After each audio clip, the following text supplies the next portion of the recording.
মার্কিন president Donald Trump তার সাম্প্রতিক চীন সফরকে অত্যন্ত সফল ও ঐতিহাসিক বলে দাবি করেছেন।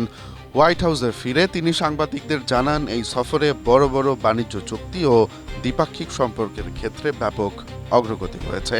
সফরকালে চীনের প্রেসিডেন্ট শি জিনপিং ট্রাম্পকে বিশেষ মর্যাদার জংনানহাই বাগানে একান্ত বৈঠকে আপ্যায়ন করেন, যা অন্য বিদেশি নেতাদের ক্ষেত্রে বিরল।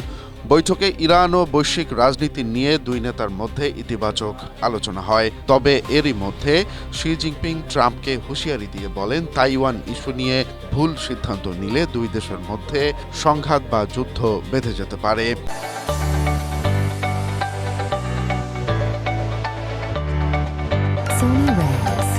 তিনি থুসিডাইডিস ট্রাপ বা উদীয়মান শক্তির সাথে পুরনো শক্তির সংঘাতের ঐতিহাসিক উদাহরণ টেনে সতর্ক করেন।